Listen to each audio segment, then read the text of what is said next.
The name Vance meant something in New York. It was not just a name, it was a currency. It was a password that opened heavy oak doors in Manhattan boardrooms and secured tables at the most exclusive restaurants in Harlem. To the outside world, the Vance family was the pinnacle of black excellence. We were the proof that the American dream was not just for the white elite, but was something that could be conquered and owned by men with skin like ours.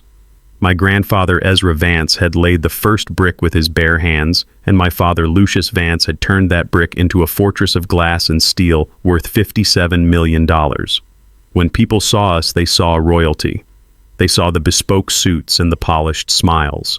They saw the charity galas and the magazine covers. They saw a legacy that was unbreakable and perfect. But perfection is a lie that requires a constant sacrifice, and I was the sacrifice. My parents never even bothered to call me by my real name. To them and to the world they constructed, I was just the dumb one. That was the label they stamped on my forehead from the time I was old enough to hold a book. It did not matter that I could take apart a transmission and put it back together blindfolded. It did not matter that I understood the rhythm of a machine better than they understood the beating of their own hearts. Those things were manual labor. Those things were beneath the Vance name. In their eyes, I was a genetic error in a lineage of geniuses. My brother Julian was the correction to that error. Julian was celebrated like he was a deity walking among mortals. He was the genius. He was the pride of the Vance family. He was the one who had just finished his degree at Harvard on a full-ride scholarship that he did not even need because my father could have bought the entire university wing if he wanted to. Julian was tall and sharp and carried himself with the unearned confidence of a man who has never been told no in his entire life. He was the golden son destined to carry the Vance name into the future. I was the other child. I was the breathing reminder that even a perfect bloodline could produce a failure. I grew up in a house where love was handed out like a paycheck. You had to earn it with grades and accolades and public praise. Julian earned a bonus every week. I was bankrupt before I even got out of bed. From the earliest days, my father Lucius made it clear who mattered in our family hierarchy. Julian was the prodigy. I was the liability. I learned very quickly that silence was my only shield.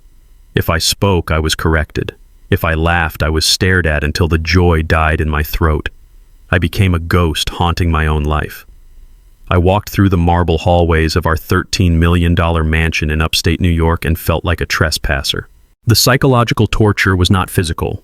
My father never raised a hand to me. He did something far worse. He looked right through me. There is a specific kind of pain that comes from being invisible to the people who created you. It is a cold and hollow ache that settles in the marrow of your bones. I would sit in the back of the family limousine on the way to some high society event, and I would feel like a hitchhiker who had been picked up out of pity. The leather seats were soft, but they felt cold against my skin. I would watch the back of my father's head and the perfect posture of my mother, and I would wonder what it would feel like to be part of their team. But I was not on the team.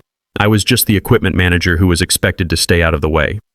They called me Dante, but the name sounded foreign in their mouths. They usually addressed me with a sigh or a disappointed shake of the head. Over time, I stopped expecting them to see me. I stopped trying to show them my sketches or the engines I had rebuilt.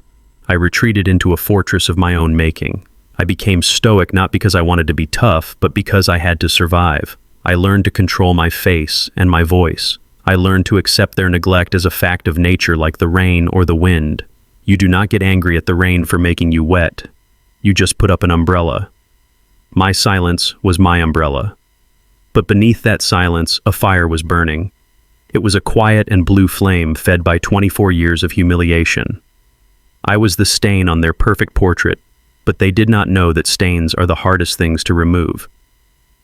The dynamics of our family were never clearer than they were during our traditional Friday night dinners. These were not meals, they were performances. The dining room was a cavernous space dominated by a long mahogany table that shone like dark water under the crystal chandelier. My father Lucius sat at the head of the table like a king holding court. My brother Julian sat at his right hand, which was the seat of power and favor. My mother Vivian sat to my father's left, always poised and always watching. And then there was me. I sat at the far end of the table. The distance between me and my father was only 10 feet, but it felt like 10 miles. The light from the chandelier seemed to fade before it reached my chair, leaving me in a semi-permanent shadow. This particular Friday was suffocating. The air was thick with the smell of expensive roast beef and the heavier scent of my brother's arrogance. Julian had just returned from a final round of interviews and meetings before his graduation ceremony. He was leaning back in his chair, swirling a glass of red wine that cost more than a worker at our warehouse made in a week. "I crushed the competition today, Father," Julian said with a smirk that pulled at the corner of his mouth.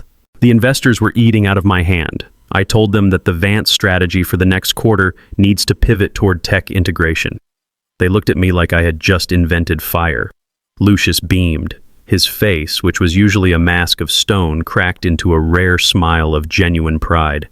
He sliced his steak with surgical precision. "That is what it means to be a Vance." My father said, his voice booming and rich. "We do not just participate in the market. We dictate the market. You have the vision, Julian. You have the killer instinct that your grandfather had." I gripped my fork tighter. My knuckles turned white. I knew for a fact that Julian had never spent a single hour on the operational floor. He talked about tech integration as a buzzword he picked up in a textbook. He did not know that the men in the shipping department were already using a system I had optimized for them months ago under a pseudonym. He was selling them air, and they were buying it because the packaging was pretty. "I actually spent the day at the warehouse in Queens," I said quietly. My voice felt rusty, as if I had not used it in days. I tried to keep my tone even. The clinking of silverware stopped. 3 pairs of eyes turned toward me. My father looked annoyed, as if a fly had buzzed near his ear. Julian looked amused. My mother just looked tired. I continued before I lost my nerve. The conveyor system in Sector 4 was jamming. The maintenance crew could not figure it out. I found a misalignment in the gear ratio. We fixed it in 2 hours. It saved the company about $4,000 in downtime just today. I waited. I foolishly waited for a nod, a word of acknowledgement, anything that signaled that my contribution to the family empire was valid. Lucius wiped his mouth with a linen napkin and dropped it onto the table. It was a dismissive gesture. "That is good, Dante," he said without looking at me. "We should be grateful that you found a way to make yourself useful with your hands. We wouldn't want the staff to think we are raising a complete invalid. But let us not interrupt your brother when he is discussing corporate strategy with Grease Talk." The room laughed. It was a short and cruel sound. Julian chuckled and took a sip of his wine. "Yeah, Dante," Julian said. "Make sure you wash under your fingernails before you touch the furniture. We do not want the Vance mansion smelling like a garage." I looked at my mother. Vivian Vance was a woman of impeccable grace. She was always dressed in silk and pearls, and her hair was never out of place. She was the one who was supposed to protect me. Mothers are supposed to be the buffer between the world and their children. I looked at her, hoping to see a flash of anger on my behalf. I wanted her to tell her husband that his words were cruel. I wanted her to tell Julian to shut his mouth. But Vivian just sighed. It was a soft and elegant sound. She reached over and adjusted the collar of Julian's shirt, smoothing out an invisible wrinkle. "Your tie is crooked, darling," she said to Julian, her voice dripping with affection. "You must look sharp for the graduation photos." Then she glanced at me. Her eyes were not filled with hate. Hate would have been passionate. Hate would have implied that I mattered enough to evoke a strong emotion. Instead, her eyes held a profound and crushing disappointment. She looked at me the way a woman looks at a piece of jewelry that turned out to be fake. She looked at me and she saw a bad investment. "Finish your dinner, Dante," she said coldly, "and try not to slouch. It makes you look smaller than you are." The betrayal hit me harder than my father's insults. My mother did not care that I was hurting. She only cared that I was ruining the aesthetic of her perfect dinner party. To her, I was not a son who needed love. I was a prop that was malfunctioning. I looked down at my plate. The food had turned to ash in my mouth. I realized then that I was completely alone at this table. The mahogany surface stretched out like a battlefield, and I was the only soldier on my side. I learned in that moment that silence was safer than watching their eyes roll. I learned that my value to them was zero. But as I sat there in the shadows listening to them praise Julian for achievements he did not earn, I felt something shift inside me. The sadness began to crystallize into something harder, something colder.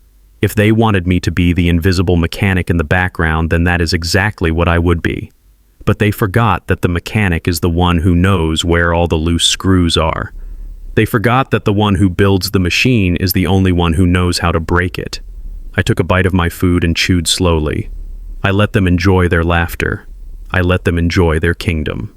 For now. The moment the heavy oak doors of the mansion clicked shut behind me, I felt my lungs expand for the first time that evening.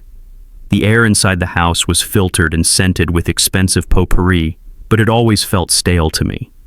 It was the air of a mausoleum where dead things were preserved in perfect condition. I walked briskly to the servants' entrance where I kept my real vehicle. It was not a Tesla or a Mercedes. It was a beaten-down Ford pickup truck that I had restored from a pile of scrap metal. The engine roared to life with a rough and guttural sound that vibrated through the steering wheel and into my palms. This truck was ugly and loud and unrefined. It was everything the Vance family hated. That was exactly why I loved it. I drove toward the industrial district of Queens, leaving the manicured lawns of our estate far behind. The city changed as I drove. The lights became harsher and the streets became grittier. I parked near the loading docks of the old Vance shipping warehouse in Sector 4. This building was the original heart of the company before my father moved the headquarters to a glass tower in Manhattan. This place smelled of diesel fuel and rusted iron and honest sweat. It was the only place on earth where I did not feel like a mistake. I entered through the side door and the night shift foreman looked up from his clipboard. His name was Marcus. He was a man in his 60s with skin like weathered leather and hands that looked like tree roots. He did not bow or scrape, he just nodded. "Good to see you, little boss," Marcus said. His voice was gravel over concrete. "We got a jam on line 3 that the engineers gave up on. They said we need to replace the whole unit." I took off my jacket and tossed it onto a crate. I rolled up the sleeves of my dress shirt, exposing my forearms. "They always say replace," I said, grabbing a heavy wrench from the tool bench. "They do not know how to fix anything. Show me." For the next 3 hours, I was not Dante the Disappointment. I was a surgeon of steel. I climbed into the belly of the massive conveyor system. The heat was intense. Grease smeared across my cheek and stained the cuffs of my white shirt, but I did not care. I found the problem. It was a sheared pin deep inside the drive shaft. A corporate engineer would have ordered a new $10,000 motor and waited 2 weeks for delivery. I grabbed a piece of hardened steel stock and machined a new pin on the lathe in 20 minutes. When I hammered the new pin into place and signaled Marcus to hit the power, the machine groaned and then hummed to life. The rhythm was steady and strong. The workers on the line cheered. These men did not care about my last name or my bank account. They respected me because I could do what they did. They called me Little Boss, not as a title of hierarchy, but as a badge of honor. I stood back and wiped my hands on a rag. The grease was thick and black. I looked at my hands. They were covered in scars and calluses. There was a burn mark on my thumb from a welding torch and a long white line across my palm from a slip with a sheet metal cutter. These were not the hands of a Vance. My brother Julian had hands that were soft and manicured. His palms were smooth because the heaviest thing he ever lifted was a fountain pen or a glass of champagne. His hands were made for signing checks and shaking hands with politicians. My hands were made for war. I looked at the contrast and realized something profound. There is a dignity in creation that inheritance can never buy. My father and brother believed that power came from owning things. They thought that if you bought the building, you owned the respect of the men inside it. They were wrong. Power comes from understanding how things work. Power comes from the ability to build and the ability to destroy. Julian inherited the empire, but he did not know how to keep the lights on. If the world ended tomorrow, Julian would be useless. I would be a king. I tossed the oily rag into the bin and felt a strange sense of peace. Let them have their boardrooms and their awards. I had the machine. And the machine did not lie. But as I watched the conveyor belt move boxes worth thousands of dollars down the line, my mind drifted back to a darker place. The rhythmic clanking of the metal triggered a memory that I had tried to suppress. It was a memory that reminded me why I kept my talents hidden now. It was the memory of the first time I tried to be a Vance and the price I paid for it. It happened 6 months ago. I had noticed that our shipping routes were bleeding money due to inefficient fuel consumption and poor scheduling. The logistics software the company used was outdated by a decade. For 3 weeks, I did not sleep. I stayed up every night in my room coding a new algorithm. I studied traffic patterns and fuel metrics and cargo weight distribution. I built a new routing protocol from scratch. My calculations showed that this system would save the company $2 million in the first year alone. I was so proud. I was naive enough to think that this would be my ticket to the table. I thought that if I brought them a solution worth millions, they would finally see me. I printed out the entire proposal and bound it in a blue folder. I went to Julian's room one evening. He was lounging on his bed playing on his phone. "Julian," I said, my voice trembling with excitement, "I need you to look at this. I found a way to optimize the fleet. It is huge." Julian barely looked up. He took the folder with a bored expression and flipped through the pages. "Logistics," he scoffed. "This is boring, Dante. This is why you belong in the warehouse. But leave it here. I will look at it later if I am bored." I left the room feeling deflated, but hopeful. I thought he would read it and come running to me. I thought we would present it to Father together. The next morning there was an emergency strategy meeting in the main conference room at the headquarters. I was not invited, of course, but I happened to be in the building running an errand for my mother. I walked past the conference room. The walls were made of glass. I could see my father at the head of the table and the entire board of directors sitting around him. Julian was standing at the front of the room. He was holding a clicker and pointing at a projection screen. I stopped. My heart hammered against my ribs. On the screen were my charts, my graphs, my numbers. I moved closer, pressing my ear against the gap in the glass doors. I heard Julian's voice. It was smooth and confident. "I call this the dynamic routing protocol," Julian said.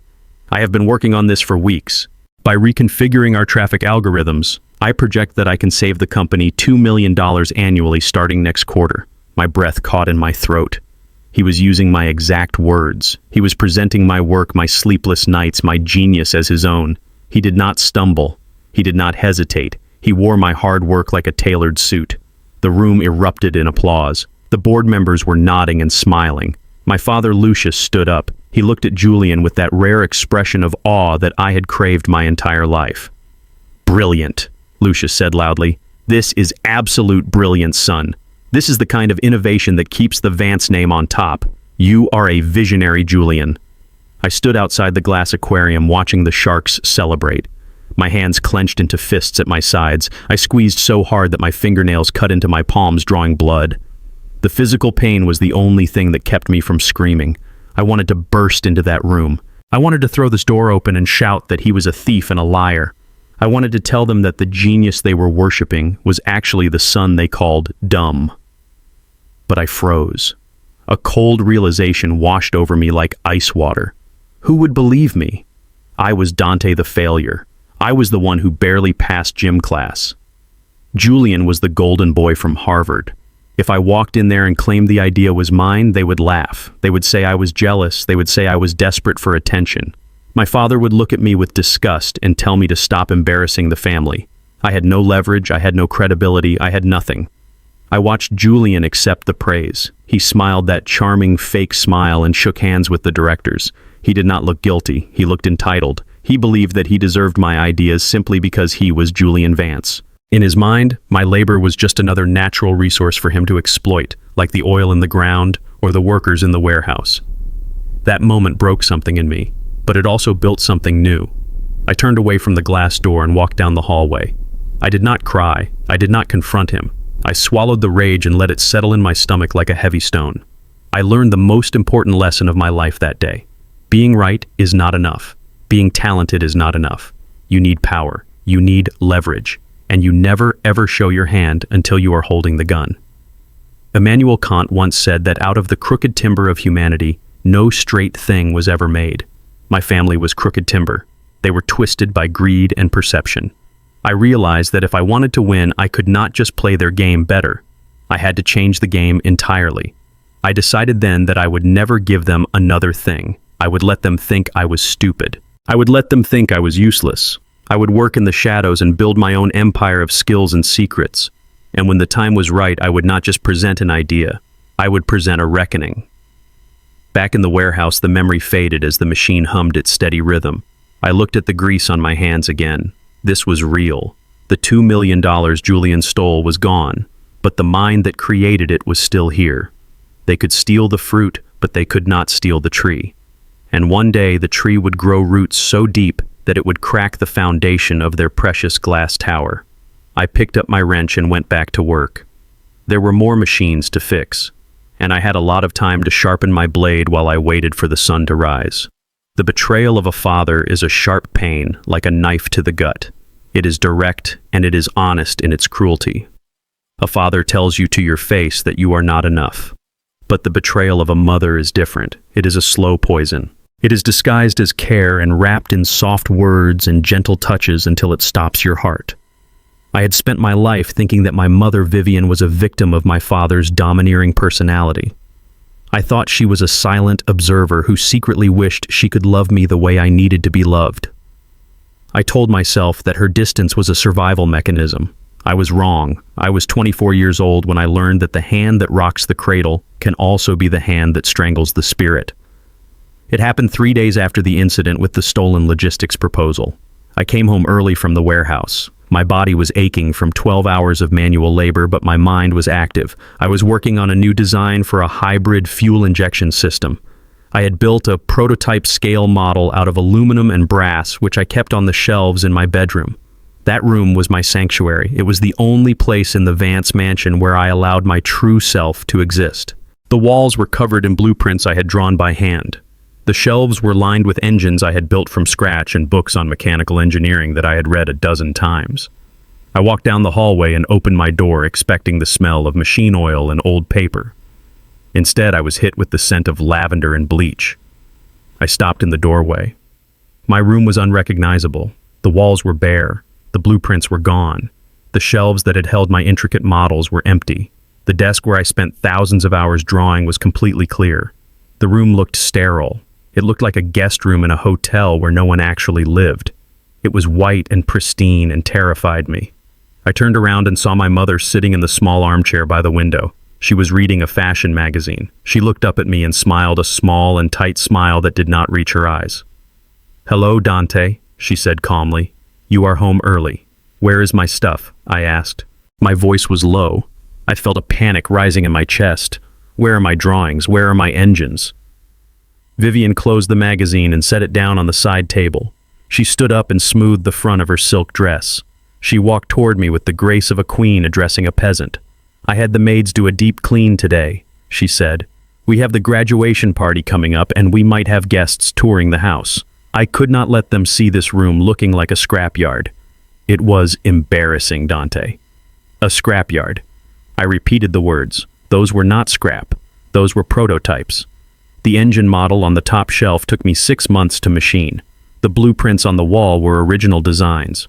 "Where are they, Mother?" Vivian sighed. It was that same elegant sigh she used when the waiter brought her the wrong vintage of wine. "I told the staff to clear it out," she said. "It is all gone, Dante, and honestly it is for the best. You are a grown man now. You cannot keep playing with toys. It is time you focused on things that actually matter to the family." My blood ran cold. She called my life's work toys. She called the manifestation of my genius clutter. I looked at her, and for the first time I saw her clearly. She was not protecting me. She was curating me. She was trying to edit my life to fit the aesthetic of the Vance Empire. "You threw them away," I said. My voice cracked. "You threw away everything I made. I did you a favor," she said, stepping closer. Her voice dropped to a whisper that was supposed to be comforting but felt like ice. "Look at you, Dante. You smell like grease. Your hands are stained. You are obsessing over machines like a common laborer. Do you think Julian spends his time building toy cars? No. Julian is building a legacy. I want you to be better. I want you to fit in." She reached out and took my hand. She looked at my calloused palm with a mixture of pity and distaste. "Learn to hold a signing pen, Dante," she said firmly, "not a wrench. The world respects the man who signs the check, not the man who fixes the engine. I did this because I love you. I want you to stop embarrassing yourself with these blue-collar hobbies." She let go of my hand and walked past me into the hallway. She did not look back. She did not see the devastation on my face. She thought she had just pruned a dead branch from a tree. She did not realize she had just cut out my heart. I stood there in the white silence of my room for a long time.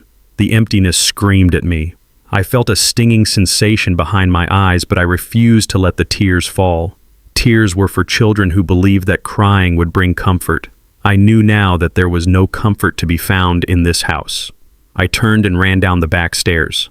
I burst out of the service entrance and ran toward the large industrial dumpsters concealed behind the brick wall at the edge of the property. It had started to rain a light and freezing drizzle that made the cobblestones slick. I did not care. I threw open the heavy plastic lid of the dumpster. There it was, my life.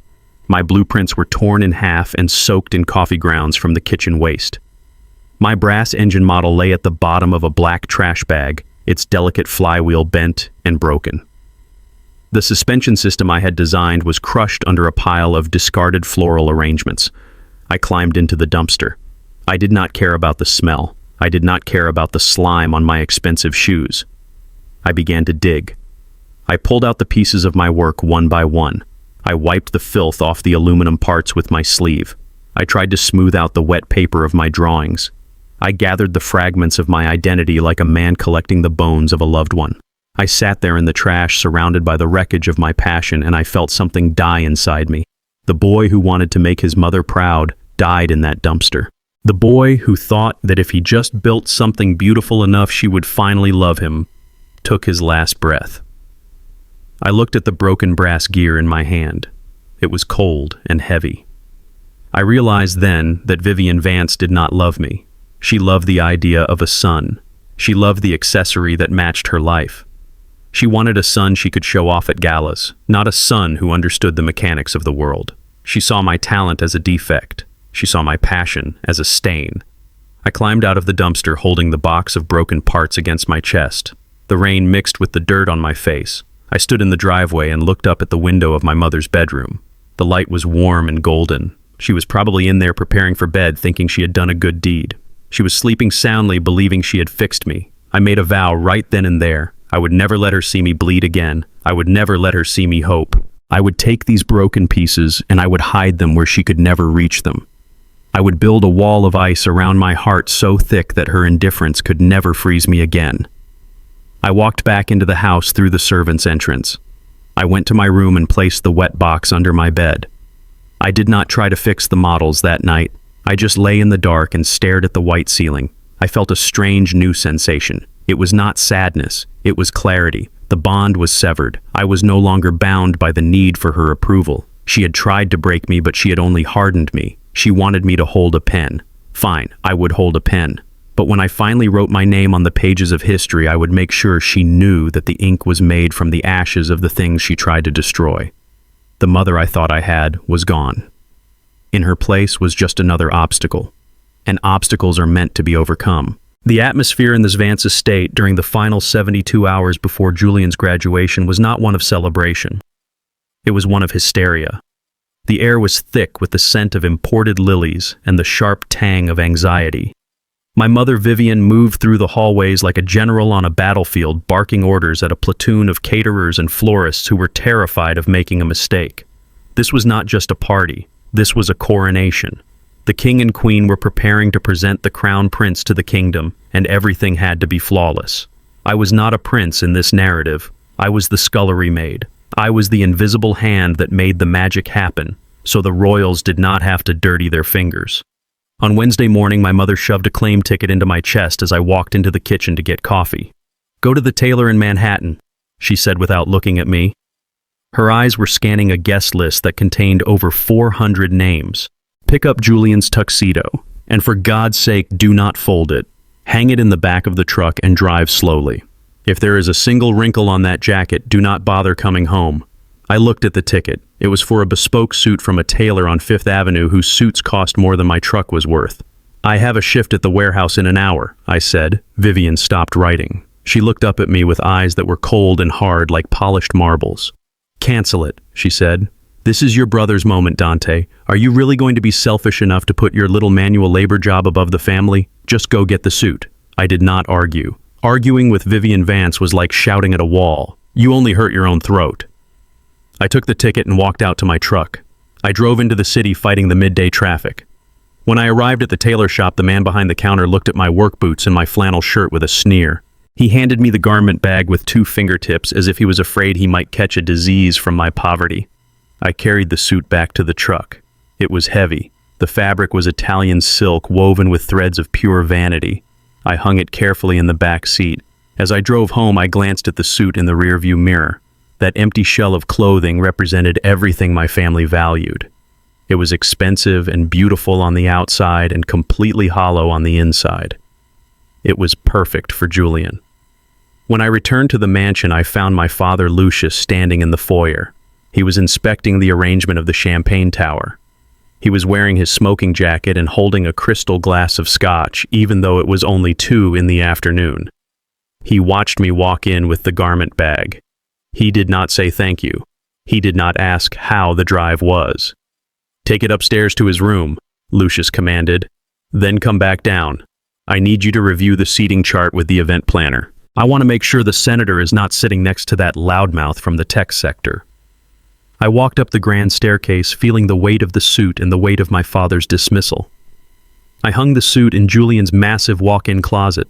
I paused for a moment, looking at the rows of designer shoes and the shelves of watches. This was the shrine of the golden child. I walked back down to the foyer. Lucius was now holding the final menu. He frowned at the paper. "Dante," he said without turning around. "On the day of the party, I want you to manage the parking valets. Make sure the luxury cars are kept in the front circle. Put the cheaper models around the back. We do not want a Ford interrupting the visual of the entrance." I stood there feeling the familiar burn of humiliation in my stomach. I was his son. I was a Vance, and he was ordering me to park cars like a hired servant. "And one more thing," Lucius added, turning to face me. His eyes swept over my clothes with disdain. "During the speeches, I want you to stand in the back. Near the kitchen entrance would be best. You tend to look sullen, and we do not want your face bringing down the mood in the photos. Just stay out of the way, Dante. Do not embarrass your brother." For years, comments like that would have crushed me. They would have sent me running to my room to stare at the ceiling and wonder what was wrong with me. But today was different. Today, I felt a strange detachment. I looked at my father and I did not see a giant. I saw a man who was terrified. He was terrified of imperfection. He was terrified of being seen as anything less than a god. He was building a monument to his own ego, and he was using his son as the mortar. "I am not the one who is going to be embarrassed, father," I said, my voice flat and calm. Lucius narrowed his eyes. "What did you say?" "I said I will make sure the cars are parked," I replied, holding his gaze. He grunted and turned back to his champagne tower. I walked away, but I did not feel small. I felt like a scientist observing a cage of rats. They were running around in circles, chasing cheese that did not exist. They thought they were the masters of the universe, but they were just prisoners of their own vanity. I accepted the role of the servant one last time. I would park the cars. I would stand by the kitchen. I would be the invisible man they wanted me to be, because the invisible man is the only one who can see everything. I was gathering data. I was memorizing their weaknesses, and soon I would use every single one of them against them. The noise of the house faded as I walked out onto the back terrace. The catering trucks were already arriving to set up the tents, but I walked past them toward the old stone bench at the edge of the garden. This was the spot where my grandfather Ezra used to sit. The chaos of the preparations seemed a world away out here. The air was cool and smelled of damp earth and pine needles. I sat on the cold stone and closed my eyes, letting the silence wash over me. In this house of wolves, Ezra Vance had been the only shepherd. He was the founder of the Vance Empire, but you would never know it by looking at him. He wore simple cardigans and smoked a pipe that smelled of cherry wood and tobacco. While my father was busy buying status symbols, Ezra was busy building relationships. He was the one who taught me that a man's worth is not measured by the weight of his wallet, but by the strength of his character. I remembered a warm afternoon in July when I was 12 years old. My father had just scolded me for getting mud on my Sunday shoes. I was sitting on this very bench trying to hide my tears. Ezra had limped over his cane, tapping against the stone path. He sat down beside me with a groan. "Why are you crying, boy?" he asked, his voice raspy and deep. "Because I am not like them," I said, wiping my eyes. "Father says I am messy. He says I belong in the dirt." Ezra chuckled. Ezra bow. It was a dry and wheezing sound. He reached into his pocket and pulled out a handful of acorns. He held them out to me in his trembling palm. "Do you know what these are, Dante?" he asked. "Acorns," I mumbled. "Potential," he corrected. "These are oak trees waiting to happen. But do you know where an oak tree grows best? It does not grow in a vase on a marble table. It does not grow in clean water. He leaned in closer, his gray eyes piercing through me. It grows in the dirt, Dante, he whispered. The strongest oak tree grows from the seed that is buried the deepest in the dark soil. It has to fight through the heavy earth. It has to struggle toward the light. That struggle makes the wood hard. That struggle makes the roots deep. He closed my small hand around the acorns. Your father and your brother are flowers, he said. They are pretty and they bloom fast, but a strong wind will blow them over. You are an oak. They are burying you in dirt right now and they think they are killing you. But they are wrong. They are just planting you. I looked down at the acorns in my hand. I held on to them as if they were diamonds. Never forget that, Ezra said. Let them have the sunshine for now. You keep growing your roots. One day you will be the only thing left standing when the storm comes. That memory was the fuel that kept my engine running. Ezra was old now. He lived in the guest wing attended by nurses and rarely came down for meals. My father treated him like a senile relic, a necessary burden to be hidden away until he finally died and released the rest of the trust fund. But I knew the truth. Ezra was not senile. He was just tired of their noise. I felt a profound spiritual connection to the old man. Julian was inheriting the bank accounts and the real estate, but I was inheriting the soul of Ezra Vance. Julian wanted the harvest, but he did not know how to till the soil. He wanted the shade, but he did not know how to water the tree. I looked at my hands, the same hands that my mother despised. They were strong. They were capable. They were Ezra's hands. My father and brother thought that power was something you could put in a safe deposit box. They did not understand that true power was something you carried in your chest. It was the ability to endure. It was the ability to wait. I stood up from the bench and looked back at the mansion. The lights were blazing in every window, turning the house into a beacon of excess. Inside, my family was drinking scotch and planning their victory lap. They were laughing and congratulating themselves on their brilliance. They had no idea that the seed they had buried in the dirt for 24 years had finally cracked open. The roots were taking hold. The sap was rising. I was not just Dante the disappointment anymore. I was the oak tree. And tomorrow, I would finally break through the surface. I walked back toward the house with a steady stride. The wind picked up rustling the leaves of the great trees that lined the property. They whispered to me in the darkness. They told me that the storm was coming. And for the first time in my life, I was not afraid of the rain. I was ready to grow. The library in the Vance mansion was a sanctuary of silence and intimidation. It was a room lined with floor-to-ceiling shelves of mahogany that held thousands of books my father Lucius never read. He collected first editions like he collected cars and houses. They were trophies to be displayed rather than knowledge to be absorbed. 2 days before the graduation ceremony, my father ordered me to clean the upper shelves of the library. He claimed that the cleaning staff was too clumsy to handle the rare leather bindings, but I knew the truth. He wanted to remind me of my place. While Julian was out getting a massage and preparing for his big day, I was on a ladder dusting books that cost more than my entire life's earnings. I climbed the rolling wooden ladder to the highest section near the vaulted ceiling. The air up there was warm and smelled of old paper and dust. I moved methodically, wiping the spines of books on maritime law and corporate history. My mind was numb.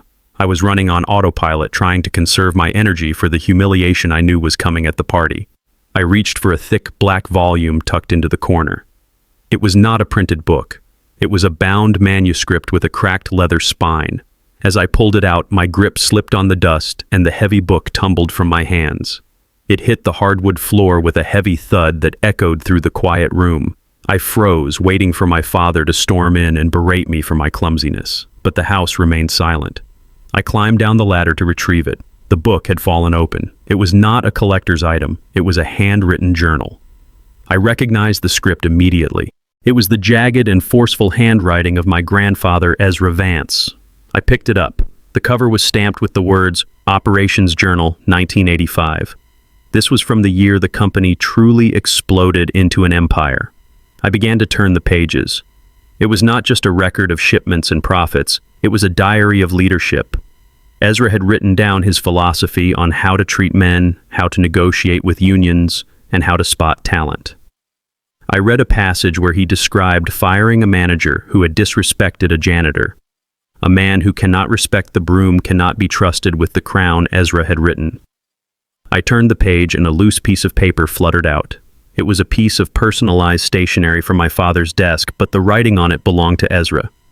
The paper was yellowed with age, and it had been crumpled up into a tight ball and then smoothed flat again. The creases were deep, scarring the paper like veins. I held it up to the light. It was a note addressed to Lucius, dated 14 years ago. I would have been 10 years old. Lucius, the note read. I see the way you look at the boy. You look at Dante with disdain because he is quiet. You mistake his silence for slowness. Do not let your ambition blind you to the truth. The boy Dante has my eyes. He sees the world the way I do. He understands the mechanics of things, while Julian only understands the shine. Do not extinguish that fire. If you crush him, you crush the best part of this family. I stared at the words until they blurred. My breath hitched in my throat. For my entire life, I had believed that my father ignored me because I was useless. I believed he pushed me aside because I was a disappointment who could not live up to the Vance name. But this note changed everything. Lucius had read this. The crumpled paper was proof of his rage. He had crushed this truth in his fist. He knew. He had always known. He did not hate me because I was the dumb one. He hated me because I was the threat. He hated me because his own father saw more potential in me than in him. Lucius had spent his entire life trying to step out of Ezra's shadow, and when he looked at me, he saw that shadow growing longer. A cold wave of realization washed over me. It started in my stomach and spread to my fingertips. The sadness that had weighed me down for 2 decades evaporated. In its place, a cold and razor-sharp fury began to take shape. I was not a victim of neglect. I was a victim of sabotage. My father had actively suppressed me. He had kept me in the dark and fed me lies about my own worthlessness because he was terrified of what I would become if I ever realized my own power. I looked at the crumpled paper again. It was a confession. It was the smoking gun. My father was not a king. He was a jealous gatekeeper locking the true heir out of the castle. He wanted Julian to succeed not because Julian was better, but because Julian was just like him. They were both hollow men who needed the applause of strangers to feel alive. I was different. I was real, and that reality terrified him. I carefully folded the note and placed it in my pocket. I put the journal back on the shelf, but not in the corner where it had been hidden. I placed it right in the center at eye level. I wanted him to know that someone had touched it. I wanted him to wonder. I climbed down the ladder and stood in the center of the library. I looked at the portrait of Lucius hanging above the fireplace. His painted eyes looked down on me with that familiar arrogance. But I did not feel small anymore.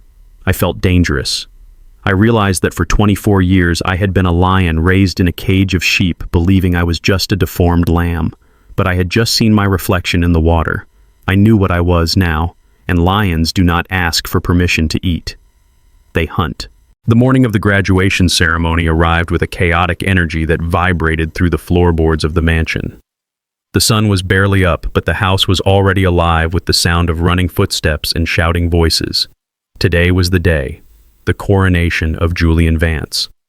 I woke up and lay in bed for a moment listening to the noise. In the past, I would have pulled the covers over my head, wishing the day would disappear. Today, I threw the covers off. I went to the closet and pulled out the suit I was supposed to wear. It was a hand-me-down from Julian. My mother had given it to me the night before, telling me that buying a new suit for someone who would be standing in the back was a waste of resources. It was a dark navy suit from a designer in Milan. It was beautiful and expensive, and it was a symbol of my subjugation. I put on the white dress shirt. It was tight across my chest. My shoulders had broadened from years of lifting crates and turning heavy wrenches. Julian had the slender build of a man who played tennis. I had the build of a man who built engines. I buttoned the shirt and felt the fabric strain against my muscles. I pulled on the trousers. They were snug around my thighs. I put on the jacket. It pinched under the arms. I looked in the full-length mirror.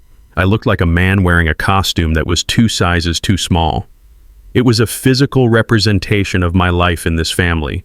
I had outgrown the box they tried to put me in. I was bursting at the seams. My door opened without a knock. My mother Vivian walked in. She was already dressed in a shimmering silver gown that looked like liquid moonlight. Her hair was pulled back in a severe bun that pulled her face tight. She held a black silk bow tie in her hand. "You are not ready," she said, her voice sharp. "The limousines are leaving in 30 minutes, Dante. We cannot have you delaying the convoy." "I am ready," I said, turning to face her. She walked over to me and frowned at the suit. She reached out and tugged at the lapels, trying to make it sit better on my frame. "It pulls at the shoulders," she criticized. "You really should lose some of that bulk, Dante. You look like a bouncer at a cheap club, not a member of the Vance family." Elegance is about a lean silhouette. She began to tie the bow tie around my neck. Her hands were cold and efficient. She did not look me in the eye. She was focused entirely on the knot. "Listen to me closely," she said, tightening the tie until it was almost uncomfortable. "Today is about perception. The press will be there. Investors will be there. Do not speak unless spoken to. If someone asks what you do, just say you are exploring options in the family business. Do not mention the warehouse. Do not mention your little grease monkey hobbies. Just smile, nod, and fade into the background." She finished the knot and stepped back to inspect her work. She did not smile. She did not tell me I looked handsome. She looked at me like a mechanic inspecting a car that had been patched up just enough to pass inspection. "And Dante," she added, "try to look less sullen. Your brother has worked hard for this. Do not ruin his joy with your jealousy." She turned and walked out of the room, leaving the scent of expensive perfume in the air. I turned back to the mirror. I looked at the man staring back at me. I saw the tight suit. I saw the scar on my chin from a jagged piece of metal. But for the first time, I looked past the surface. I looked into my own eyes. They were the eyes of Ezra Vance. They were eyes that had seen the truth in the crumpled note. Jealousy. The word tasted bitter on my tongue. She thought I was jealous. She thought I wanted what Julian had. She was wrong. I did not want his hollow crown. I did not want his fake praise. I wanted justice. I adjusted the cuffs of the jacket. I felt the fabric pull tight against my biceps. Let it pull. Let it rip. I was done shrinking myself to make them feel comfortable. I was done starving my soul so they could feast on their vanity. "This is the last time," I whispered to the reflection. "This is the last time you wear their clothes. This is the last time you follow their orders." I felt a calm settle over me. It was the calm of a soldier checking his weapon before the battle begins. I was walking into the lion's den, but they did not know that I was the one bringing the teeth. I was about to walk out of that room and play the role of the dumb brother one last time. But underneath the tight suit and the silent demeanor, I was carrying a grenade, and the pin was already pulled. I walked out of the room and closed the door behind me. I did not look back.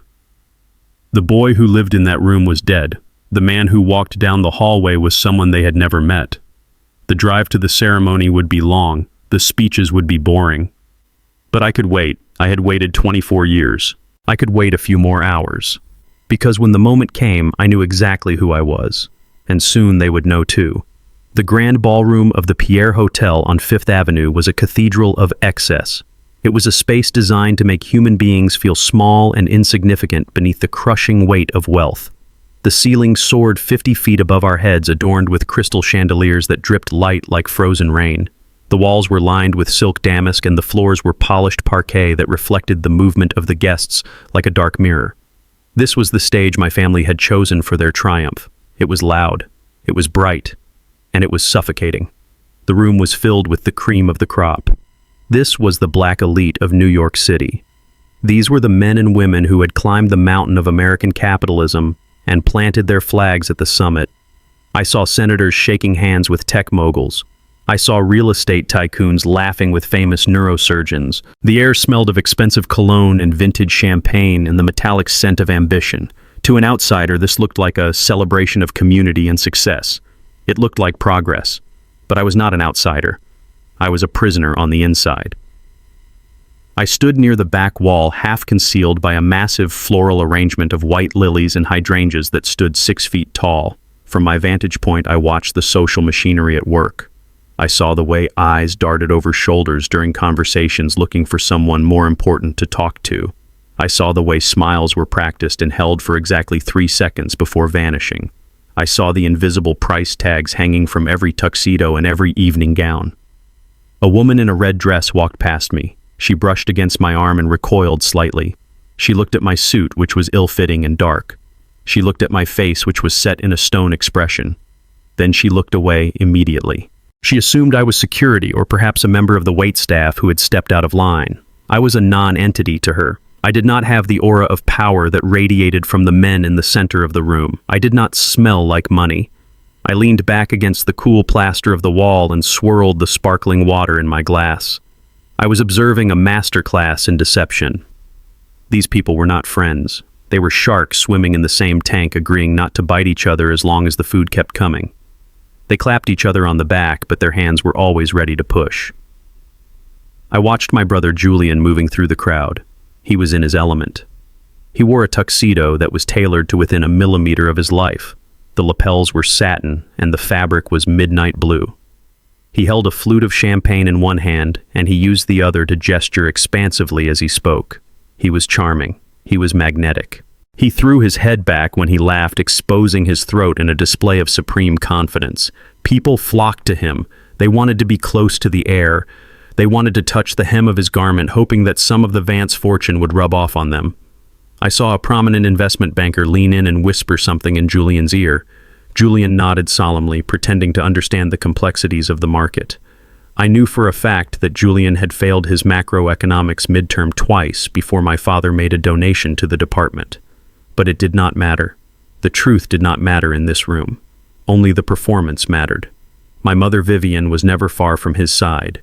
She was the director of this play. She steered him from one group to another, making sure he spoke to the right people and ignored the wrong ones. She was smiling, but I knew that smile. It was the smile of a predator who had just secured a kill. She looked radiant and terrifying. She had achieved her life's work. She had produced the perfect son. I took a sip of my water. It tasted flat. I felt a profound sense of isolation. It was not just that I was excluded. It was that I was the only person in the room who seemed to be living in reality. Everyone else was participating in a shared delusion. They believed that wealth made them virtuous.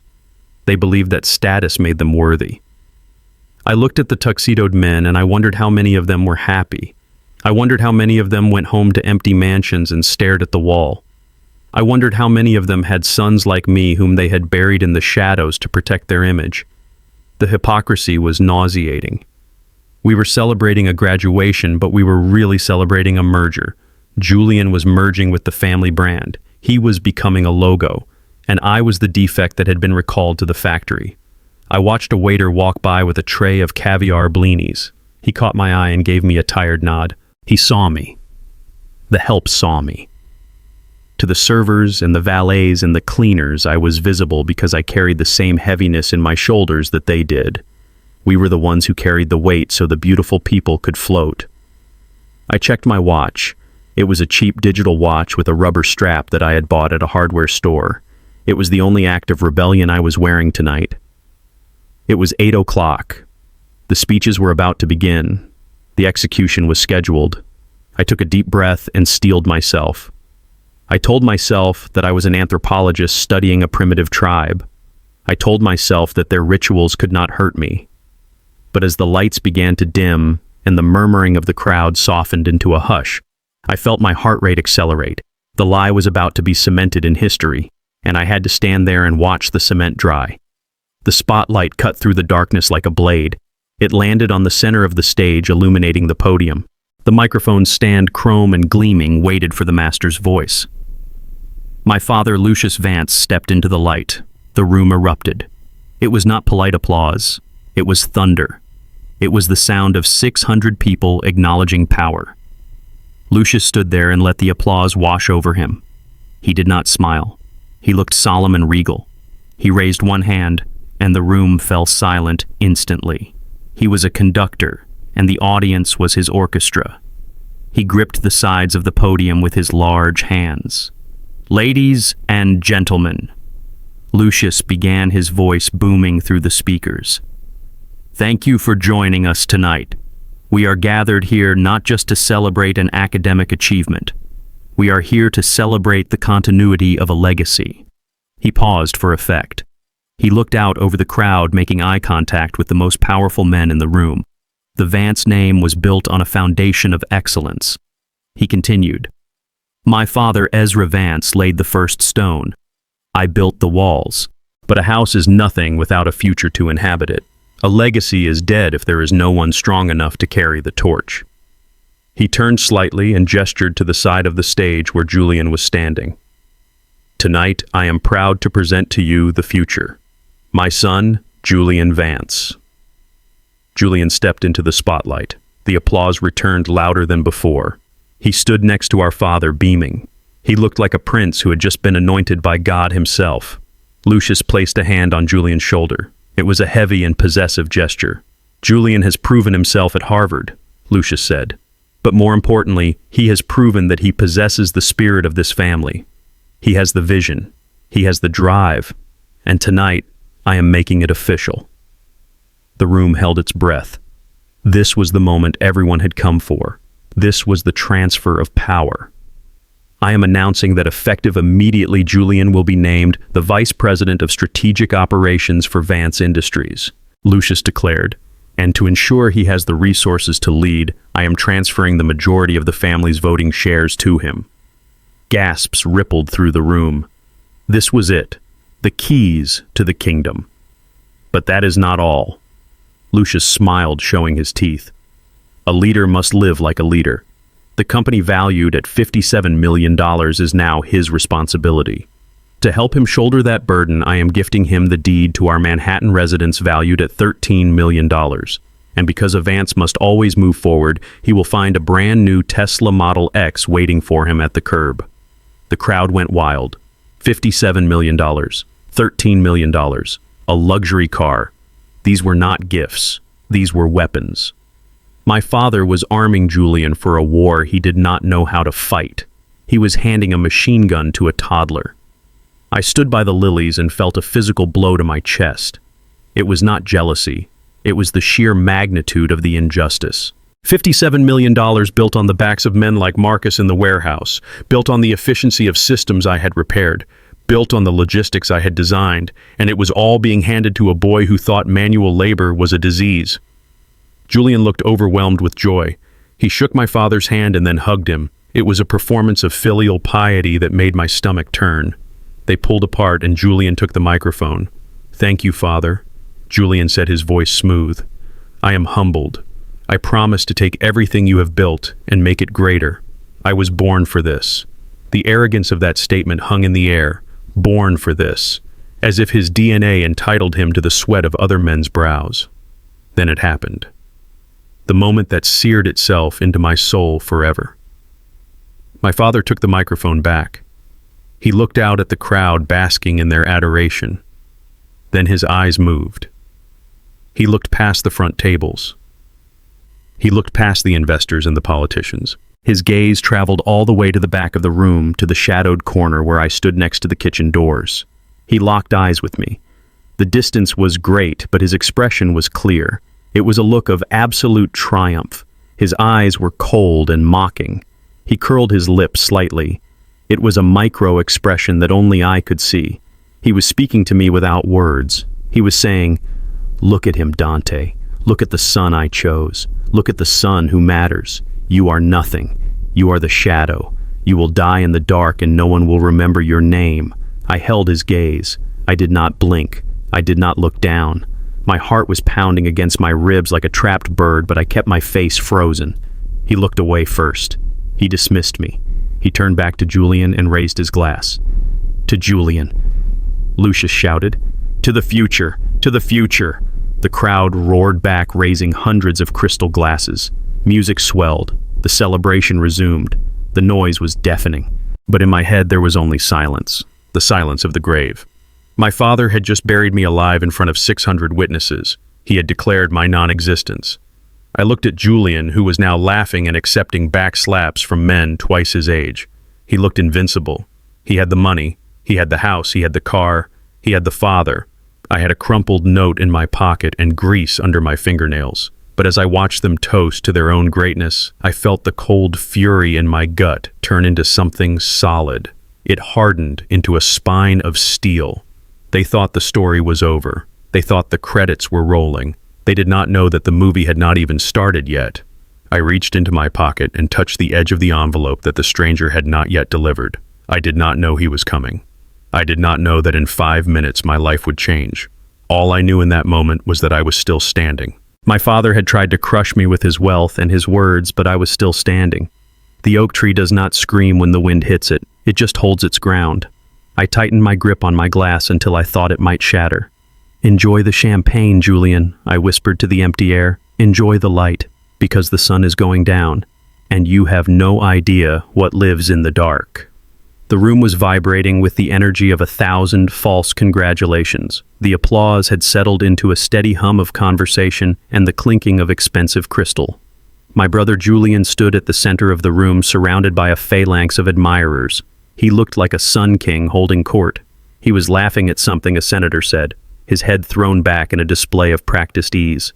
Then, as if pulled by a magnetic force, his eyes snapped toward the back of the room. He found me. I was standing in the shadows behind the towering vase of white lilies, trying to make myself as small as possible. Our eyes locked across the expanse of the ballroom. The distance was physical, but it felt emotional. He was in the light, and I was in the dark. He was the air, and I was the error. Julian stopped laughing. He stared at me with a cold intensity. Slowly and deliberately, he raised his champagne flute.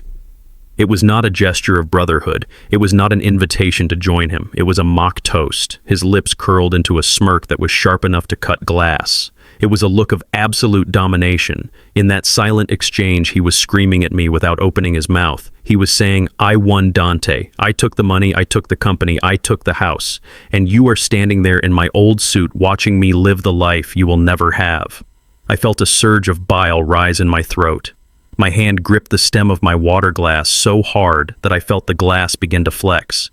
I wanted to throw it. I wanted to march across that polished floor and shatter his perfect teeth. I wanted to scream the truth about the logistics proposal he stole. I wanted to tear down the facade of this perfect family and show the world the rot underneath. But I did nothing. I stood frozen by the weight of 24 years of conditioning. I was the dog that had been kicked so many times it no longer knew how to bite. Suddenly, I smelled the scent of lavender and expensive chemicals. My mother Vivian appeared beside me. She did not look at me. She kept her face turned toward the stage, smiling radiantly at the guests who were glancing in our direction. She moved close enough that her silk dress brushed against my leg. "Stop looking like a funeral attendant," she whispered. Her voice was low and venomous, barely moving her lips. I did not respond. I could not trust my voice. "People are watching Dante," she hissed. "You are bringing down the energy of the room. Look at your brother. He is shining. The least you can do is pretend to be happy for him. Put a smile on your face and clap your hands. Do not make me come over here again." She reached out and pinched my arm. It was a sharp and vicious pinch hidden by the angle of her body. Then she glided away, moving back toward the center of the room, as if she had just stopped to admire the flowers. I stood there with the phantom pain of her pinch on my arm and the crushing weight of her words on my chest. "At least you can do is pretend." That was my entire existence. Pretending I did not hurt. Pretending I did not matter. A wave of nausea washed over me. I felt the walls of the ballroom closing in. The golden light of the chandeliers felt like it was burning my skin. I looked at the exit sign glowing red above the kitchen doors. It was only 10 feet away. I could leave. I could turn around and push through those doors and walk out into the cool night air. I could get in my truck and drive until the gas ran out. I could disappear. I could go west and change my name and become a mechanic in some small town where no one had ever heard of the Vance family. The instinct to run was overwhelming. It was a primal scream in my blood. Run, Dante. Run before they kill the last piece of you. I took a half step toward the door. My heart was hammering against my ribs like a prisoner trying to break the bars. But then I stopped. I looked back at Julian. He was sipping his champagne, looking at me over the rim of the glass. He was waiting for me to leave. He wanted me to leave. My departure would be the final victory. It would prove that I was too weak to stand in his presence. It would prove that I was indeed the coward they thought I was. I clenched my fists at my sides. The conflict tore me apart. One part of me wanted to survive by escaping. The other part of me, the part that had touched the crumpled note in the library, wanted to burn this whole place to the ground. I felt like I was being erased. I felt like a sketch that someone was aggressively rubbing out with an eraser. My edges were blurring.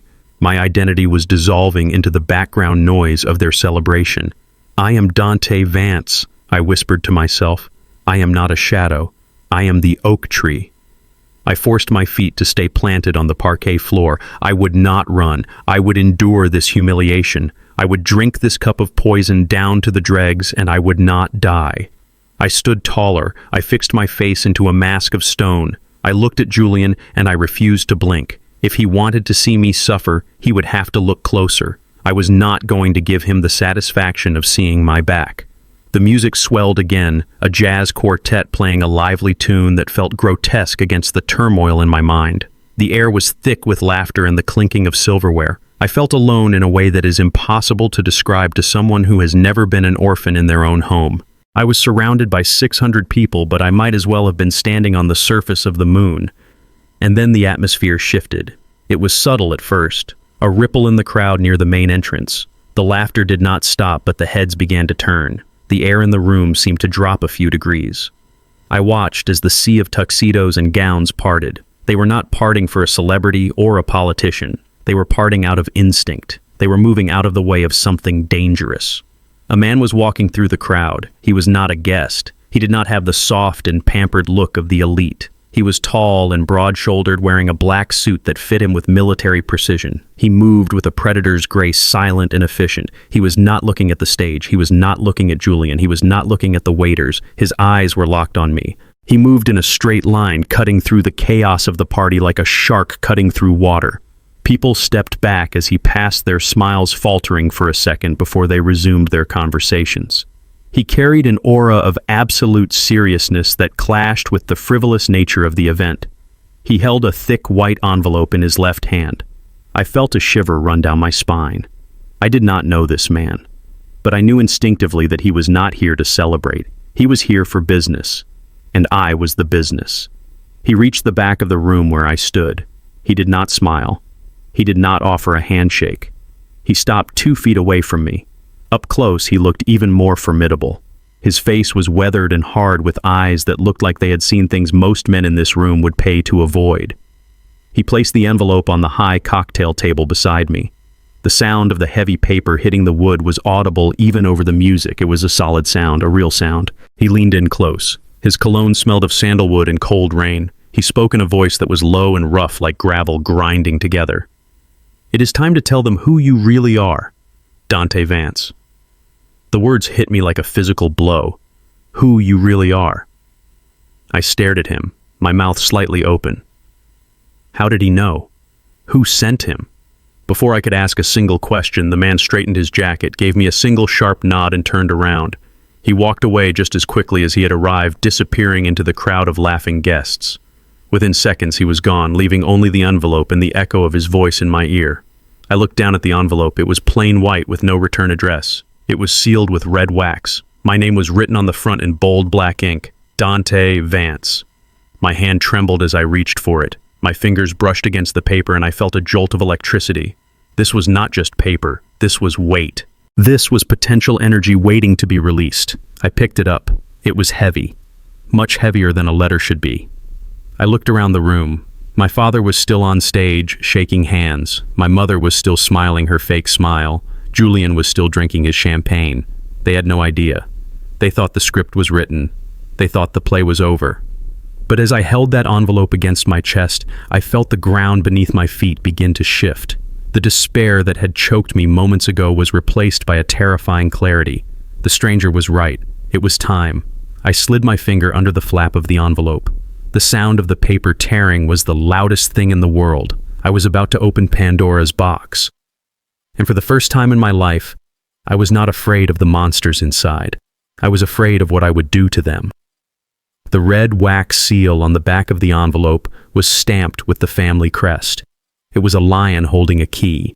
My father used a modernized version of the logo on the company letterhead, which stripped away the lion and left only a stylized, geometric shape. But this was the original seal. It was the seal of Ezra Vance.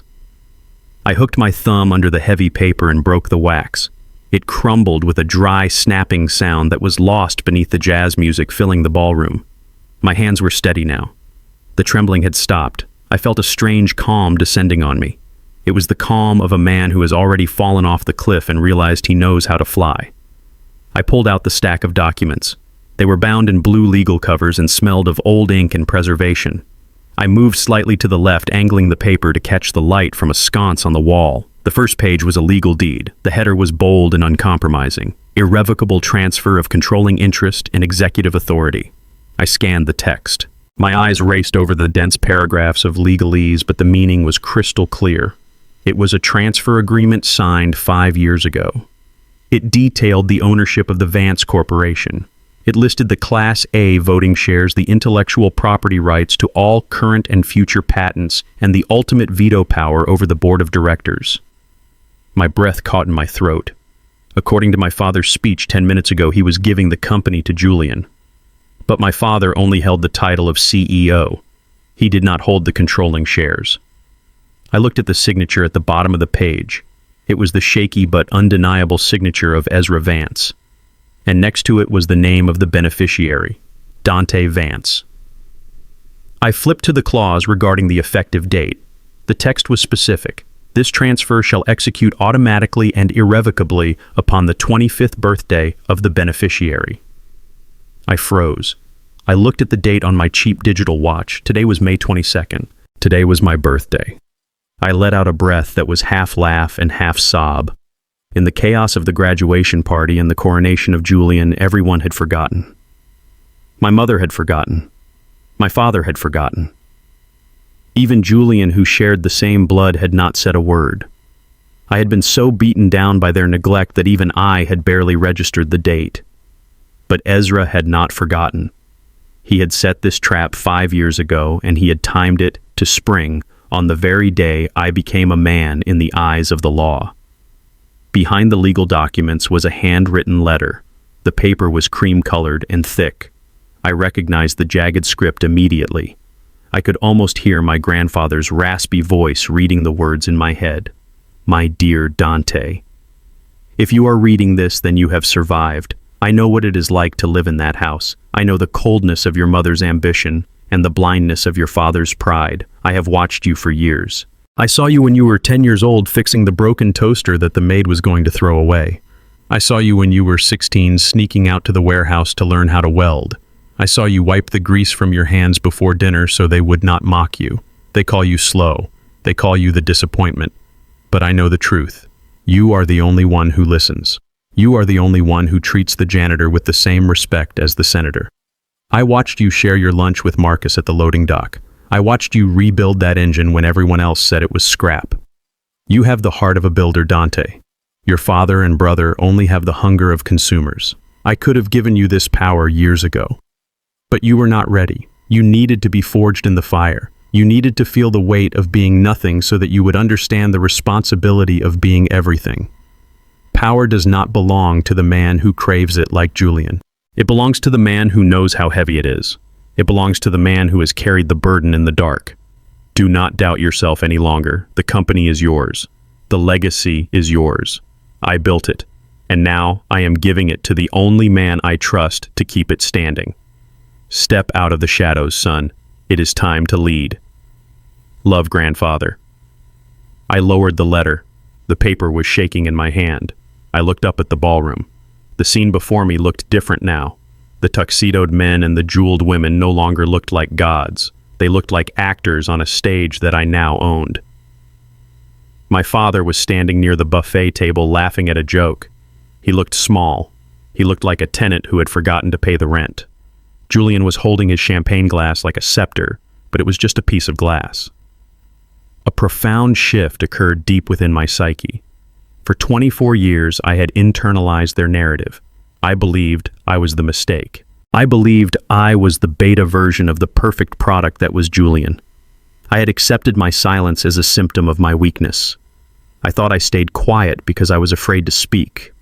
But as I ran my thumb over my grandfather's signature, I realized the truth. My silence was not weakness. It was discipline. My suffering was not a punishment. It was an education.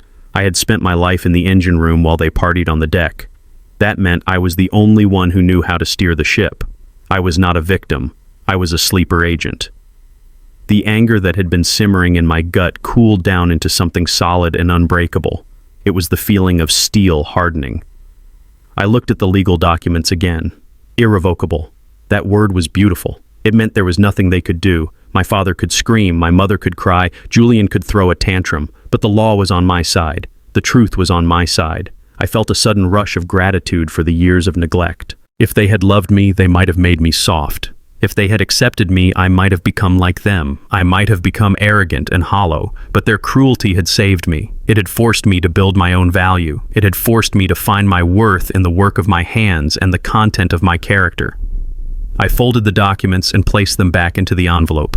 I tucked the envelope into the inside pocket of my tight jacket.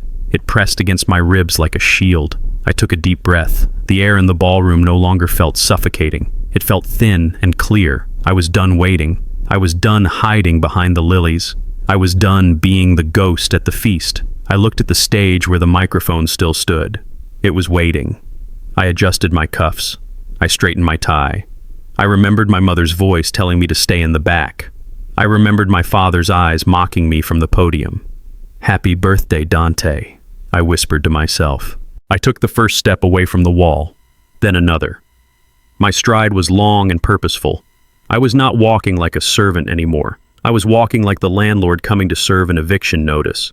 The time for shadows was over. I was about to bring the light, and it was going to be blinding.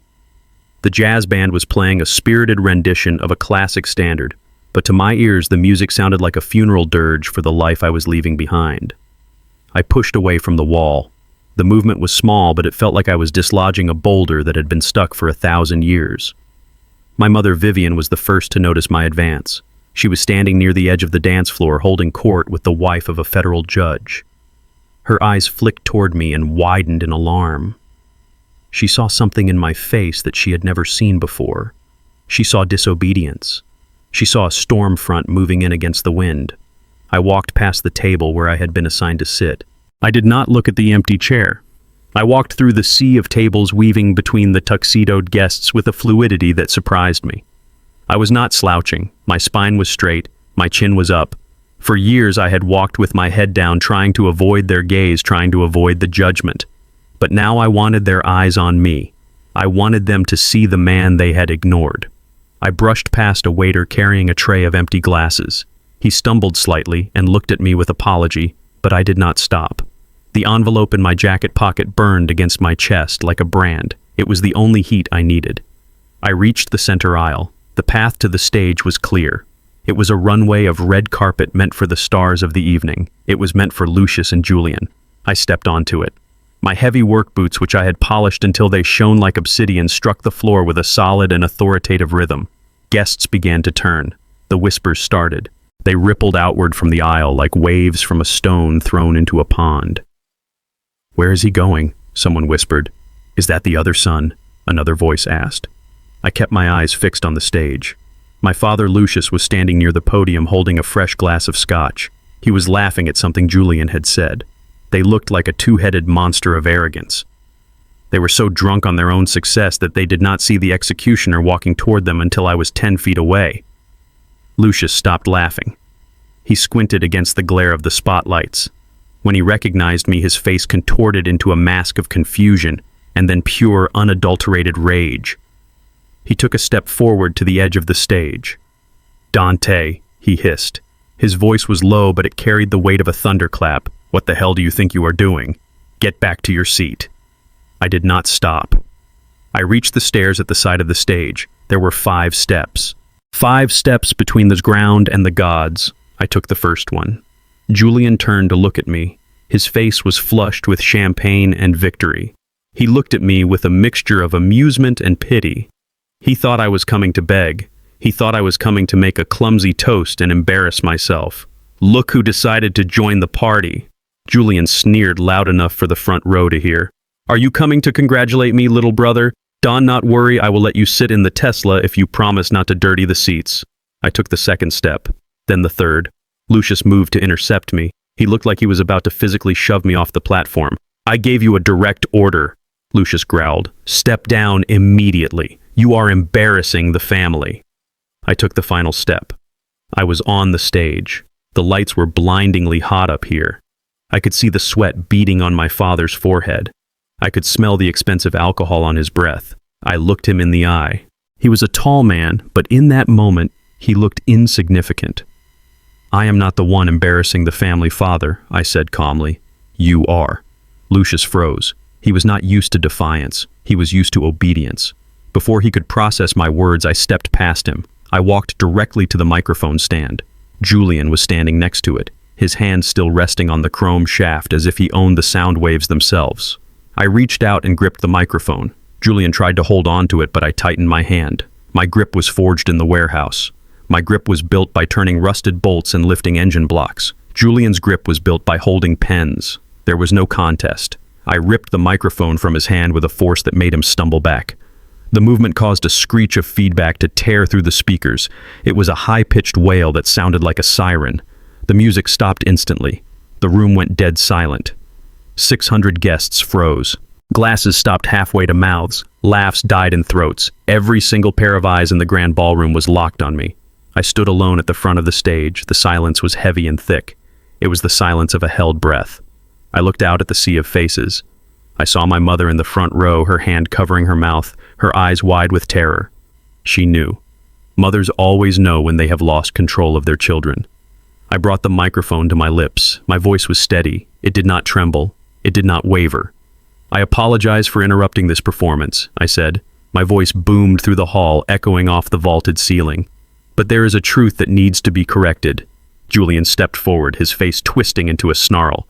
"Give me that microphone, you idiot," he hissed, reaching for me. "You are drunk. Get off my stage." I turned to him. I did not raise my voice. I did not shout. I simply looked at him with the cold indifference of a mountain looking at a pebble. "It is not your stage, Julian," I said, and it never was. I reached into my jacket pocket. The movement was slow and deliberate. I pulled out the white envelope. The red wax seal was broken, but the crest of the lion was still visible. I pulled out the blue documents. I unfolded them. The crisp sound of the paper snapping open was audible in the silent room. I held the documents up to the light. "These are legal transfer agreements," I announced. My voice was hard as granite. "They were signed 5 years ago by the founder of this company, Ezra Vance." I saw Lucius flinch, his face drained of color, turning a sickly shade of gray. He knew what those papers were. He had spent 5 years praying they did not exist. "The agreement is irrevocable," I continued. "It transfers the controlling interest of the Vance Corporation. It transfers the patent rights. It transfers the executive authority. And it transfers the ownership of all family assets." I paused. I let the words hang in the air. "Effective today, on my 25th birthday.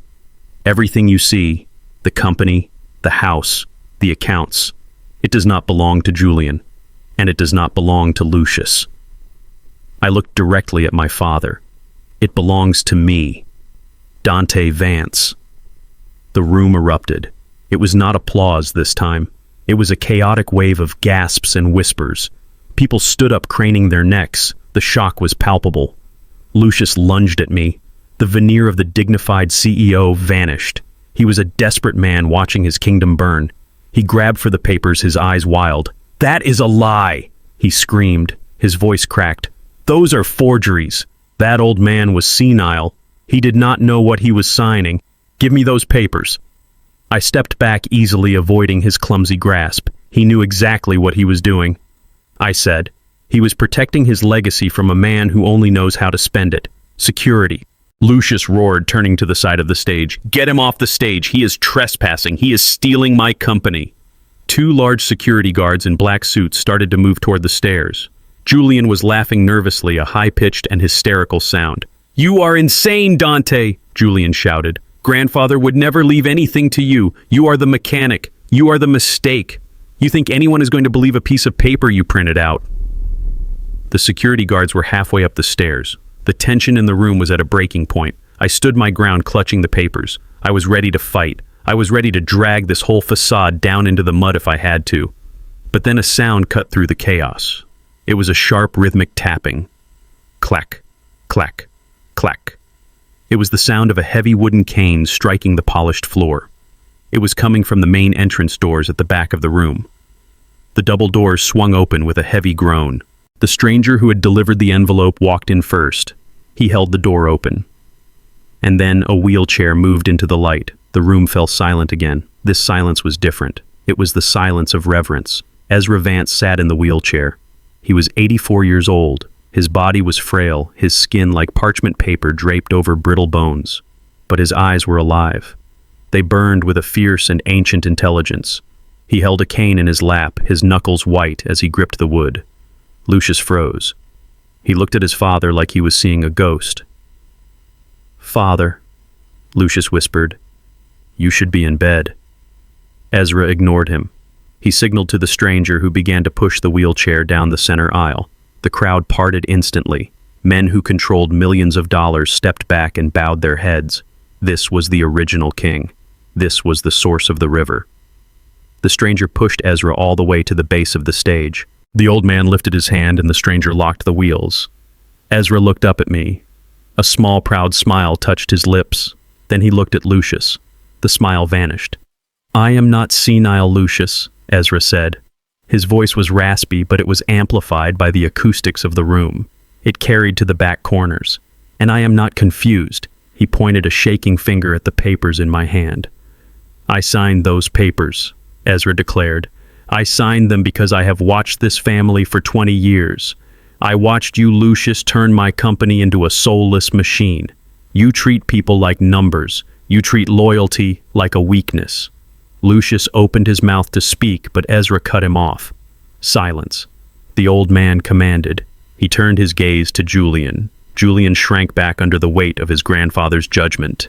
"And you, Julian," Ezra said softly, "you are a tragedy. You have been given everything, and you have earned nothing. You are a hollow copy of your father. You have the name, but you do not have the spirit.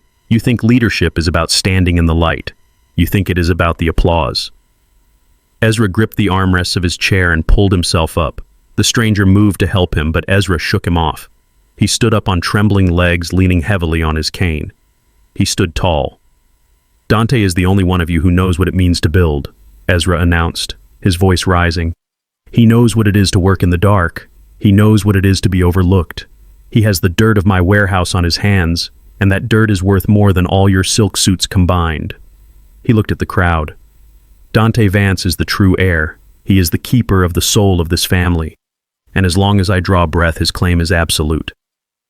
The judgment was final. It hung in the air like a guillotine blade that had just dropped. I looked at Julian. This was the moment of his destruction. It was not physical, it was existential. I watched the blood drain from his face. His skin turned a pale, sickly gray. The smirk that had been glued to his face for 26 years dissolved. His eyes were wide and empty. He looked down at his hands. The champagne glass slipped from his fingers. It hit the stage floor and shattered. The sound of the breaking glass was the only sound in the room. Julian looked at the shards. He realized in that second that he was just like that glass. He was fragile. He was broken. And he was empty. The $57 million was gone. The Tesla was gone. The mansion was gone. But worse than that, his identity was gone. Without the money, he was nobody. He was a man with no skills, no grit, and no name. He looked at me. His eyes were filled with a terror so raw it was almost hard to watch. He was a child waking up in a house that no longer existed. He opened his mouth to speak, but no words came out. He just shook his head slowly, denying a reality that had already swallowed him whole. My father Lucius slumped against the podium. He looked 10 years older than he had 5 minutes ago. The power had left him. He was just an old man in a tuxedo standing on a stage he no longer owned. I looked out at the audience. They were staring at me with new eyes. They were not looking at the servant. They were looking at the master. The shift was complete. The world had turned upside down. The bottom had risen to the top. I looked down at my grandfather. He nodded at me. It was a nod of passing the torch. I gripped the microphone again. I did not smile. I did not gloat. I just stood there, the oak tree in the middle of the storm, and I let my roots sink deep into the floor. The game was over, and I had won. The silence that followed the exodus of the 600 guests was heavier than the noise of their celebration. The grand ballroom of the Pierre Hotel, which had been a cathedral of noise and light only an hour ago, was now a cavern of empty chairs and discarded napkins. The staff moved silently in the background, sweeping up the shards of Julian's broken champagne glass, but they kept their eyes averted. They knew that the drama playing out in the center of the room was not for public consumption. The Vance family was alone. The stage was empty. The lights had dimmed, leaving us in a twilight that felt appropriate for the end of an era. My father Lucius sat on the edge of the stage. He had loosened his tie and his head hung low between his shoulders. He looked like a man who had been hollowed out.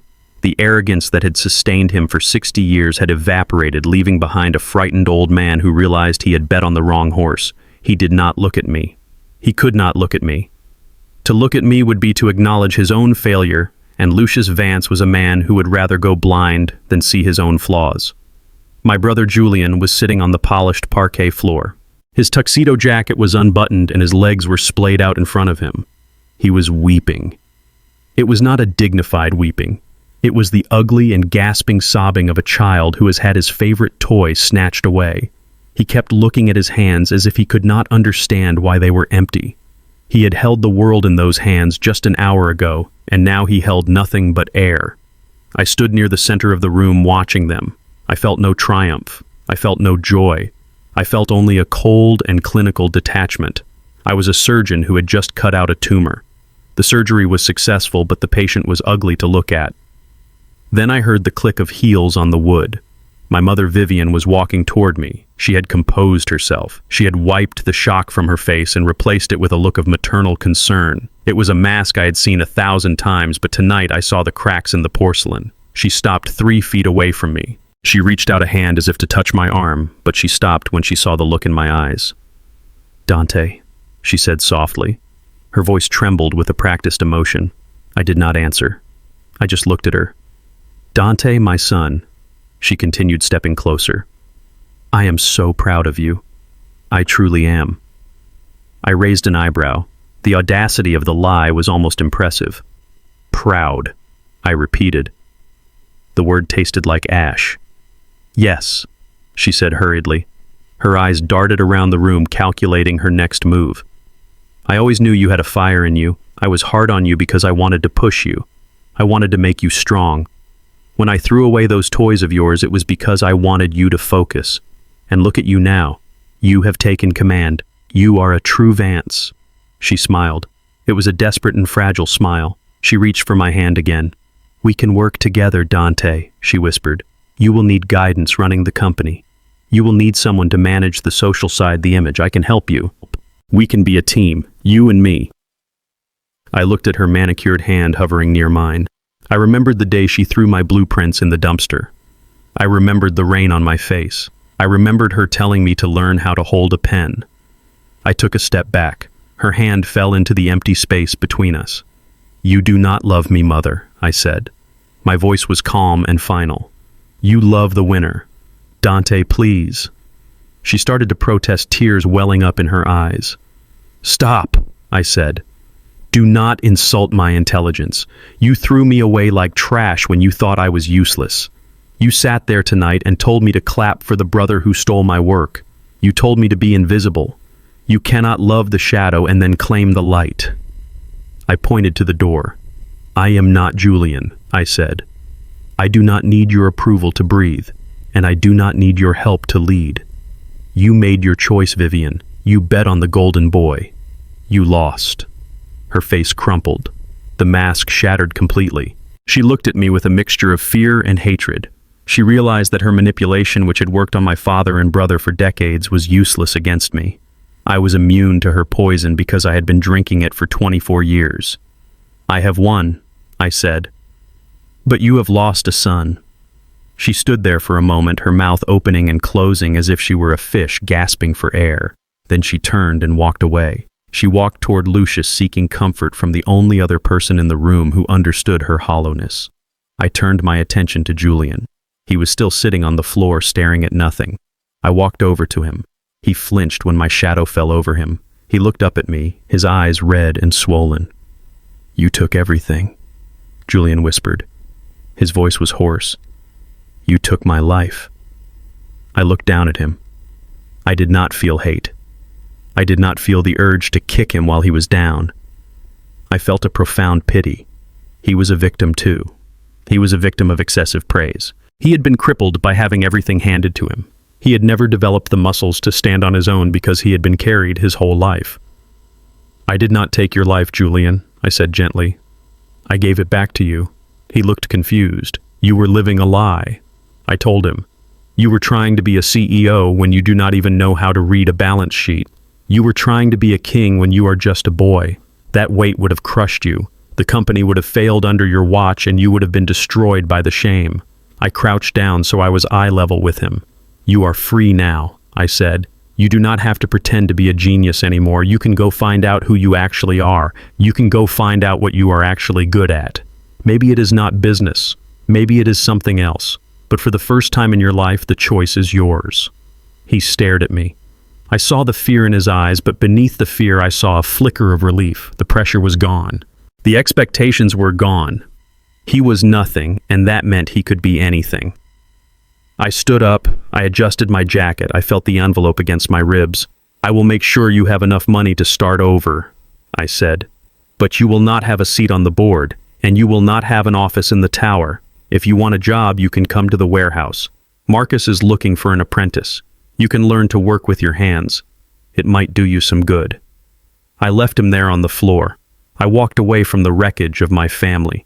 I walked toward the large glass doors that led to the terrace. I needed air. I needed to wash the scent of their desperation off my skin.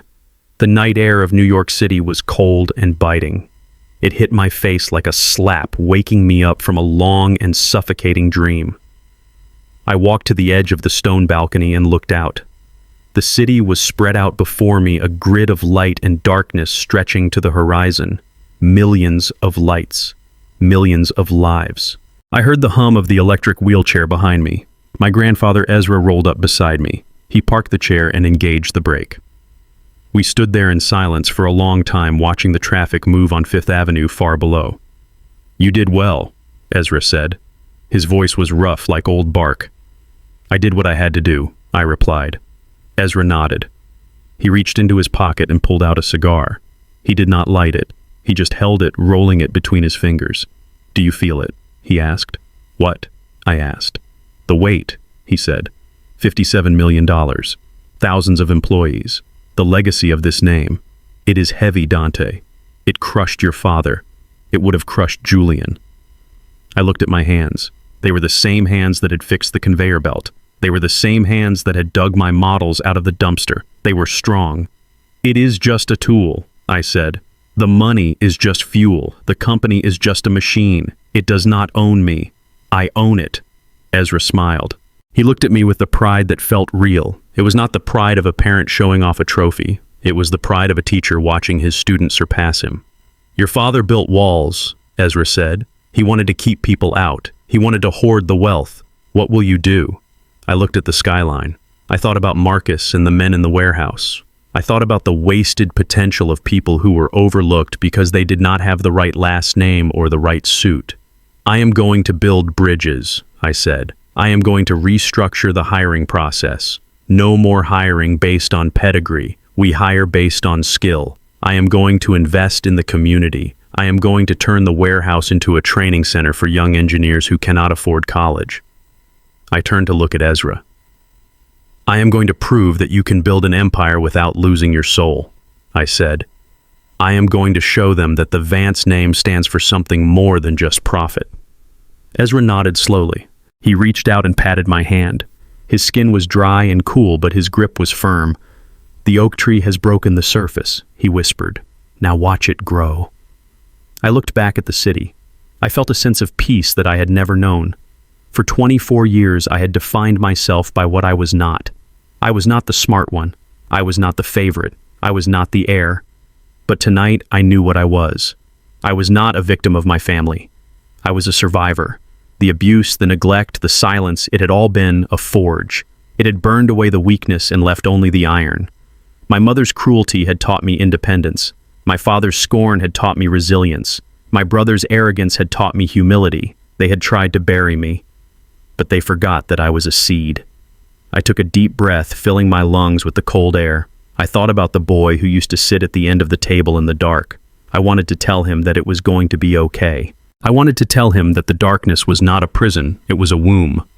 "I am Dante Vance," I said aloud. My voice was lost in the wind, but the words rang true in my own ears. "And I am just getting started." The lights of the city twinkled below me. They looked like stars. And for the first time in my life, I did not feel like I was looking up at them from the bottom of a hole. I felt like I was standing among them. I turned away from the railing and walked back toward the door. I had a company to run. I had a legacy to rebuild. And I had a life to live. A life that was finally fully and undeniably my own. Lesson learned. In a world that constantly tries to define your worth based on your visibility, silence is often mistaken for weakness. But true power is not in the noise. It is in the foundation you build when no one is watching. Betrayal, even from blood, is not a reflection of your inadequacy, but a revelation of their insecurity. The greatest revenge is not destruction, but transformation. Walk away from tables where respect is not served and build your own. Your value does not decrease based on someone's inability to see your worth.